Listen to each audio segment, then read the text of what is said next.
Hello বন্ধুরা, আমি অনির্বাণ, তোমাদের friendly gardener and welcome back to another video. তো বন্ধুরা, আজকে সেই ভিডিওটা হতে চলেছে যেই ভিডিওটার অপেক্ষা প্রচুর প্রচুর অগণিত বন্ধুরা করছিলে। তো আজকে কিন্তু সেই ভিডিওটা হতে চলেছে। তোমাদের আমি বলেছিলাম সেপ্টেম্বর মাসে আমরা বোগানভেলিয়ার কাটিং করব। এবার বোগানভেলিয়ার কাটিং আরেক কিছুদিন পরেও করা যেত, মানে 10 তারিখ নাগাদও করা যেত, কিন্তু যেহেতু এখন একদমই বৃষ্টি হচ্ছে না, অন্তত আমার এখানে বৃষ্টি হচ্ছে না, তো আমার জানো এক ঝাঁক গাছ আছে, প্রচুর গাছ আছে। তো আস্তে আস্তে ভাবলাম কাটিংটা শুরু করে দিই। তোমরাও আস্তে আস্তে কাটিংটা শুরু করো। আর প্রথমে যেটা বলবো যে একদিনে সব কাটতে যেও না, আর একটা দুটো করে করো, কোনো অসুবিধা নেই। যেদিনকে বৃষ্টি বাদলা হবে সেদিনকে বন্ধ রেখো, এরম ভাবে কাটতে পারো। আজকে তোমাদের কি করে কাটতে হবে, গাছ কতটা কাটবে না কাটতে হবে, ইচ অ্যান্ড এভরিথিং ডিটেলে তোমাদের আলোচনা করে দেবো। একটা গাছ তোমাদের সামনেই আমি কাটিং করে দেখাবো, একটা জাস্ট আইডিয়া পাওয়ার জন্য যে কিভাবে একটা গাছকে তোমরা কাটিং করবে। একটা গাছ ততটাই কাটিং করবে যতটা তোমাদের গাছ চাইবে কাটিং করতে। মানে তোমাদের গাছ ধরো সাপোজ আমি বলছি 6 মাস বয়স, 6 মাসের গাছটাকে তুমি তো একদম পুরো কি বলবো 2-3 ইঞ্চি রেখে কেটে ফেলতে হবে না। তাকে তো একটা ভালো মতো গ্রোথ অবস্থায় রেখে কাটতে হবে, ঠিক আছে? বেশি কাটা যাবে না, সেটা তোমাদের বুঝতে হবে। সেখানে যদি একটা 2-3 বছর পুরোনো গাছ হয়, সেখানে তোমাদের একটু বেশি কাটতে হবে। যেখানে 2-3 মাসের গাছ, সেখানে জাস্ট উপরে পাতাগুলো একটু ছেড়ে দেবে, আর কিছু করতে হবে না, একটু পিঞ্চিং করে দেবে। সেটা তোমাদের গাছের ওপর, মানে গাছটাকে দেখে তোমাদের বুঝতে হবে, আর গাছের বয়স কত আছে সেটা বুঝতে হবে। তারপর তোমরা কিন্তু গাছটাকে কাটিং করবে, পুরিং করবে। কাটিং পুরিং করার কথা আরেকটু যদি তোমাদের বলি, সেটা হচ্ছে বোগনভেলিয়া সহ যত রকমের ফুলের গাছ আছে, সবাই কিন্তু কাটিং চায়, মানে তাদের কাটিং করলে তাদের বেশি ফুল দেবে। আর বোগনভেলিয়া একটু বেশি মানে কাটিং পছন্দ করে। শুধু এই বর্ষার সিজনটা বাদ দিয়ে সারা বছর টুকটাক কাটিং করে রাখতে হয়, গাছটাকে শেপে রাখতে হয় যাতে ভালো ফুল তোমরা পাও। বোঝা গেছে? তো বর্ষায় আমরা একদমই বোগনভিলিয়া গাছ কাটিনি, নিজের মতো গাছটা গ্রো হয়েছে, ঠিক আছে? তো আজকে কিন্তু দাঁড়িয়ে সেই জায়গায় আমরা গাছগুলোকে কাটিং করা শুরু করবো। এবার কাটিং করার আগে তোমাদের 2-4 কথা বলবো, যার পর তোমরা কাটিং করতে পারবে।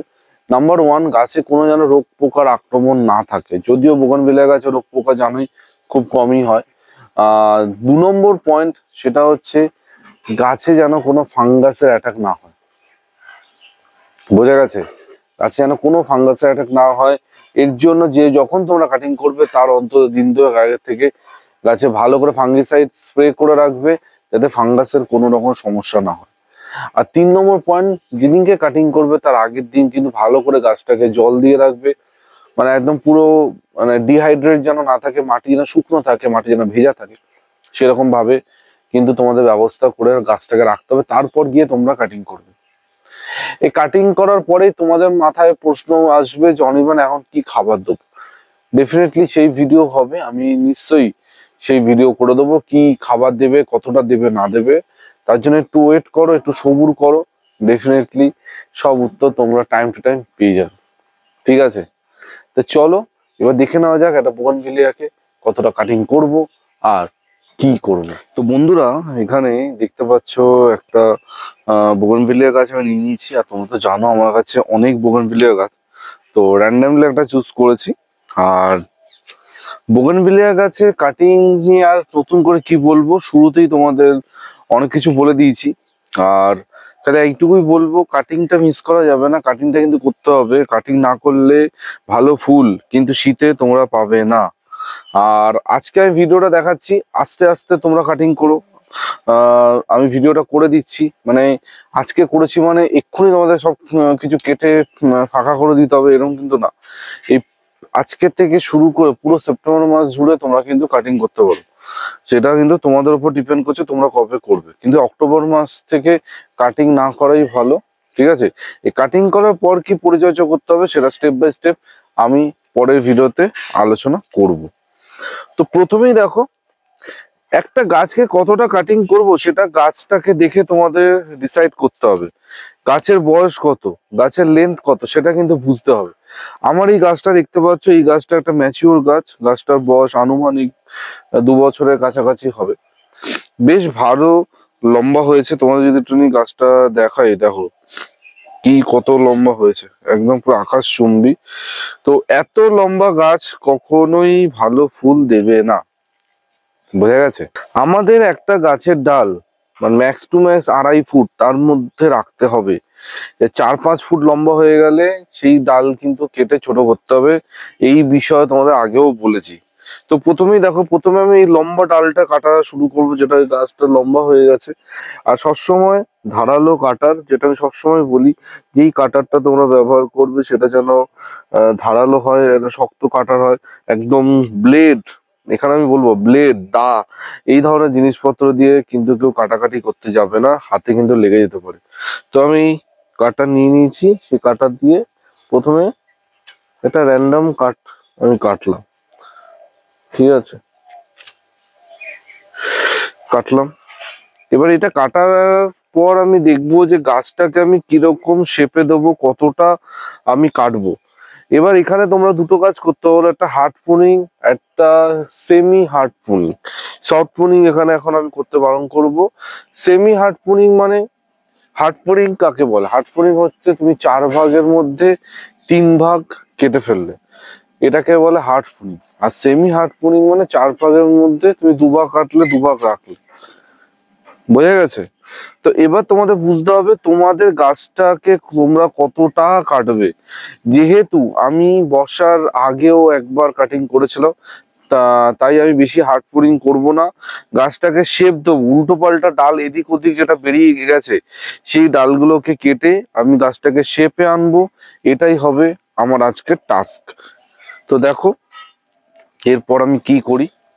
এবার দেখো, এই যে পাশের ডাল, এটাকেও একটু কাটলাম, এটাকেও সোজা করছি। এই একটা ডাল, এটা লম্বা হয়ে বেঁকে কিরকম একটা হয়েছে, তো এটাকেও আমি এখান দিয়ে কেটে দিলাম। এটা কিন্তু তোমাদের মানে দেখে বুঝতে হবে, এটা কিন্তু অনির্বাণের কোনো, অনির্বাণ এতটা কাটছে মানে তোমাকেও এতটা কাটছে, এটা কিন্তু না। তোমাদের দেখে বুঝতে হবে গাছটাকে কতটা শেপে আনতে হবে, কতটা কাটতে হবে, সেই বুঝে তোমাদের কিন্তু কাটতে হবে। দেখো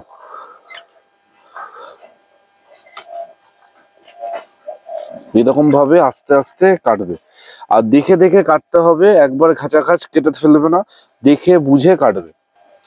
বেশি সরু সরু ডাল, লিকলিকে ডালগুলো না রাখাই ভালো, ওগুলোতে খুব বেশি ফুল হবে না, ঠিক আছে, ওগুলো কেটে ফেলাই ভালো। আপাতত গাছটার লুকসটা অনেকটা এইরকম হয়েছে অনেকটা কাটাকাটির পর, কিন্তু আমার মনে হচ্ছে আরো একটু কাটা যাবে। তো সেই মতো দেখো আমি আরো একটু কাটবো।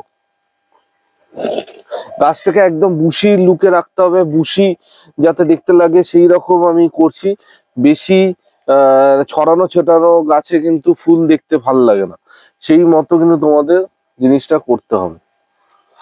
দেখো, আর কাটিং করাটা মাস্ট। আর কাটিং এ ভয় পেলে হবে না, যে তোমাদের ভয় লাগছে বাবা কেটে ফেললে যদি গাছটা না বাড়ে, এইরকম ভয় পেলে কিন্তু হবে না।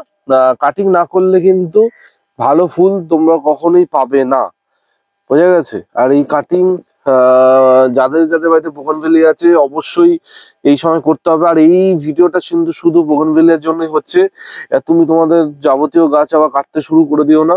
আজকে কিন্তু শুধু বোগনভেলিয়ার ক্লাস চলছে, শুধু বোগনভেলিয়ার কাটিং। দেখো আপাতত গাছটা এইরকম একটা চেহারা এসছে। তো আমার মনে হয় না আর একে আমি কিছু কাটবো, কারণ এর থেকে বেশি কাটলে দেখতে একটু খারাপ হয়ে যাবে, ঠিক আছে, আর কাটার দরকার নেই। তো এইখানে কিন্তু আমি থেমে যাব। তাও একবার চোখ বুলিয়ে নিচ্ছি, যদি এদিক ওদিক খুচখাচ কোনো ডাল বেরোয় তো সেই ডালটা আমার চোখের সামনে যদি পড়ে তো আমি কেটে ফেলব। না, আর কিছু কাটার দরকার নেই, আর কাটার দরকার নেই। এইরকম একটা থাক, আর এটা এরকম গোল করে ফুলটা সাইড দিয়ে হবে, আর এই উপর দিকে একটুখানি ফুলটা বেরোবে, দেখতে আশা করছি মন্দ হবে না যখন ফুলটা আসবে, বোঝা গেছে। তো এইভাবে দেখো আমি কাটিংটা করলাম।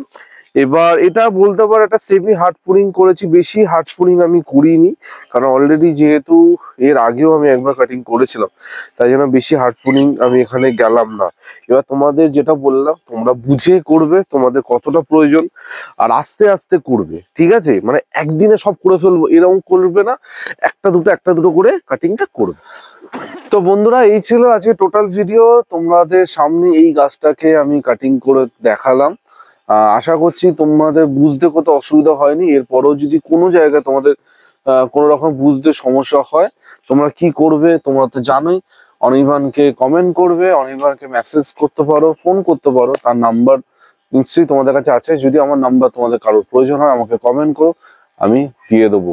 কিন্তু কাটিংটা অবশ্যই করতে হবে, কাটিং না করলে কিন্তু সামনে যে শীত আসে, শীতে তোমরা ভালো ফুল পাবে না, বুঝে গেছে? তো এই বলে আছে ভিডিওটা এখানে এন্ড করব। আর ভিডিওটা কিরকম লাগলো অবশ্যই জানো, ভিডিওটা ভালো লাগলে লাইক করো, আর যদি খুব ভালো লাগে তাহলে অবশ্যই ভিডিওটা বন্ধুদের সাথে একটু শেয়ার করে দিও, কারণ তোমাদের এক একটা শেয়ার কিন্তু মানে খুব উপকারী, মানে খুব প্রয়োজন, ঠিক আছে? তোমরা শেয়ার না করলে আজকে অনির্বাণ এই জায়গায় আসতো না। প্রতি মাসে আমার ভিডিও হাজার হাজার শেয়ার হয়, মানে সত্যি মানে আমি খুব ফরচুনেট যে এইরকম বন্ধুদের আমি আমার ইউটিউব চ্যানেলে পেয়েছি। তোমরা এতটা সাপোর্ট করো, সত্যি আমার গর্ব হয় যে তোমরা আমার সাথে আছো, পাশে আছো, আর সব সময় এতটা সাপোর্ট আমাকে করো। আর মানে I am the happiest person, ঠিক আছে? এই এত মানুষের ভালোবাসা থাকলে মানুষ তো ভালো থাকবেই। তো আমার মতো ভালো মানুষ মনে হয় না পৃথিবীতে কেউ আছে, এটা আমার ব্যক্তিগত ধারণা, কারণ তোমরা আমার সাথে আছো। তো এই বলে যে ভিডিওটা এখানেই এন্ড করছি, কালকে আরেকটা দুর্দান্ত ভিডিওর সাথে। আর কথা দিচ্ছি সামনের সপ্তাহে একদম ভিডিওর বন্যা আসবে, অনেক কিছু আসবে সামনের সপ্তাহে। মানে সামনের সপ্তাহে তোমাদের প্রচুর চমক, প্রচুর কামাল ধামাল ভিডিও তোমাদের জন্য অপেক্ষা করছে সামনের সপ্তাহে। তো এই বলে আজকে ভিডিওটা এখানে এন্ড করছি, কালকে ঠিক সকাল 11টায় আবার দেখা হচ্ছে নতুন ভিডিওর সাথে। তিল দিন সবাই ভালো থেকো আর সবুজে থেকো, ততক্ষণের জন্য বাই বাই।